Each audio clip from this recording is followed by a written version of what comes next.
So that is not any policy. You're not creating jobs. You're not doing the right thing, and you're just fighting corruption. You can't shut down your shop and be chasing. That's why we're working. You were where?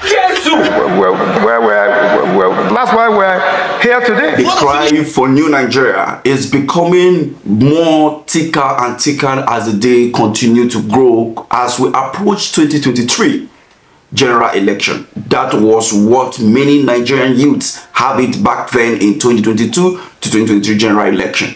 But 9 months after the election and the swearing in of Bola Ahmed Tinubu as the president of Nigeria, the movement have not relented at all. This movement, by the obedient, I'm going to analyze how they have been able to conquer Nigeria ahead of 2027 as the political miscalculation by His Excellency Alhaji Atiku Abubakar in 2015 is a reason why he may never be the president of Nigeria.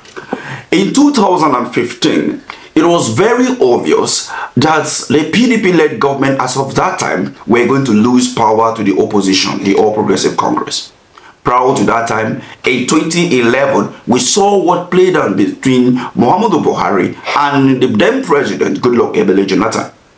In 2015, we now witnessed within the last 4 years of Goodluck Ebele Jonathan's administration with series of kidnapping as well as Boko Haram ravaging the northeastern part of the country.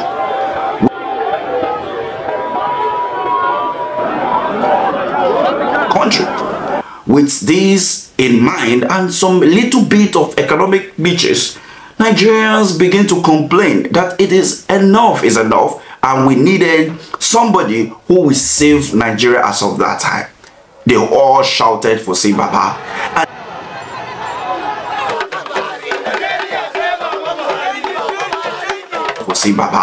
And it was a chant from the north to the south, from the east to the west. The voice was all together for a messiah to liberate Nigeria from the 60 years cankerworm of PDP. But there is one man who would have changed the narrative, and is Atikul Abubakar. Alhaji Atiku Abubakar, who happened to contest for the presidential seat from 1992 till date, has never been able to achieve his long-time ambition of becoming the president of the most populous black nation on earth. His ambition can actually come to pass if only he supported Goodluck Ebele Jonathan in 2015. In 2015, most of the political heavyweights in Nigeria went to APC, including Obasanjo, who brought in Goodluck Ebele Jonathan and supported him thoroughly in 2011. Now, how the North miscalculates, and Atiku Abubakar to be precise, is that Alhaji Yar'Adua, who won the election in 2007 and later died in 2009, was not able to complete his tenure. So therefore, they were hoping that Muhammadu Buhari was going to do maybe a one term in office, of which it will continue again with a northern person whom we will now go in for a complete 8 years to balance the equation. So they still have this mentality from the PDP to APC, and also we also saw within the 4 years of Muhammadu Buhari, or let me say 8 years, that there was no much development that Nigerians can say, yes, we have done enough by bringing somebody who has actually liberated us from the corruption and evil practice by the People's Democratic Party. Unfortunately, Atiku never saw it coming. In 2019, that the vice presidential candidate in person of Peterobi would have seized the opportunity to become the president in 2023. Why? Because he thought that in 2019 he was going to take over from Muhammadu Buhari. But his plan never comes true, as in 2019 Muhammadu Buhari was still agile and want to go in for a second term. Something that made some of those people in APC, like Bukola Saraki, like former senator of Kogi State, Dino Melaye, and many others decamping from the APC to PDP as of 2018. And the person of Peterobi was able to navigate his way into becoming the vice presidential candidate of Atiku. And as a trader that Peterobi was, he was able to sell himself during the debate between the two vice presidential candidates for that election, Yemis Osibanjo of APC and Peterobi of PDP. So that is not any policy. You're not creating jobs, you're not doing the right thing, and you're just fighting corruption. You can't shut down your shop and be chasing criminals. Thank you very much. 2.7 trillion in 2 budget cycles. That's why we're working where we're. You were where?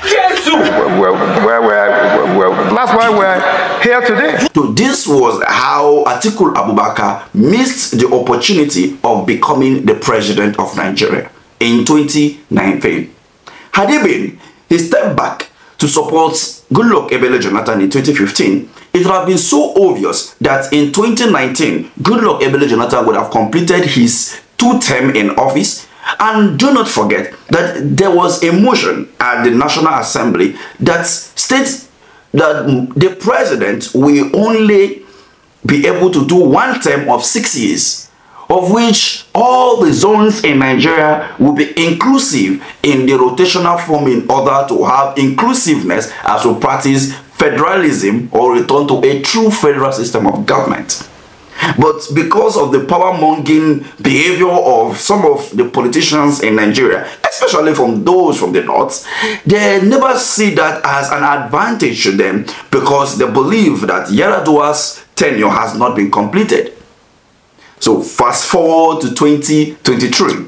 His excellent qualities within the party, they will not allow him to be the flag bearer. Upon saying that the credibility that he possessed, he decided to move to Labour Party. And the obedient movement began. They shook the political establishment across Nigeria like a tornado from the north to the south, from the east to the west. And this wave have not even relented for 1 second, even when they allocated 6 million votes to them in the 2023 general election. And now, His Excellency Alhaji Atiku Abubakar, the CEO of Adamawa, whom after giving his long speech in 2023 after the judgment from the Supreme Court, departs Nigeria to somewhere in the Middle East. But with the last 3-month movement of His Excellency Mr. Peterobi, where he has been able to penetrate the 6 northern states and was able to provide water to some of the vulnerable community and assure them of a tangible renewed hope, not the one being purported by the APC-led government, Alhaji Atiku Abubakar decided to fly back to Nigeria because it looks like the boy whom he tried to grow in 2019 is about to take over everything that belongs to him. But when you look at the movement of Peterobi, one of the states that he never visited, to my best of knowledge, but if he has, please you let me know in the comment section, is Adamawa, because he understands the respect that he has for Atikul Abubakar. So he never even go close to that state at all because territory, not territory. But having said that, what will become of Alhaji Atikul Abubakar comes 2027. Now that the current president, Bola Ahmed Tinubu, has already won the NLC and some stakeholders in Nigeria, stating that if you want to belong to any political party, nobody should disturb his government. He even went ahead to say that you shouldn't cost Nigeria if he is not doing right. Wait for 2027 and remove me from office. Will Atikul Abubakar step down and support his boy of 2019 to become the president of the most populous black nation comes 2027? This question still ravages around the different political spectrums and political scientists as the permutation for 2027 has begun in earnest. But one of the true factors to become the president of Nigeria, as it has been seen from 1999 till date, is the ability to win the KKC in the northern region. In order for you to become the president, you need the northeastern state support as well as the middle belt in order for you to be declared as the president of Nigeria. that which you can see in 2023 general election, although that it was actually divided because of the three candidates that emerged, that we have one from the southeast, one from the northeast, one from the north central, as well as one from the southwest, of which it disrupts that formation that have been as an establishment from 1999. But the truth still remains that Atikul Abubakar have no chance for 2027, even with the political pedigree that he might have been able to achieve within the years of him being a politician in Nigeria. One could actually see that he is the most betrayed politician in Nigeria. People like Danny Boala, people like Redo Omokri, and many other politicians who have worked closely with him in the past were not in support of his presidential tickets in 2023.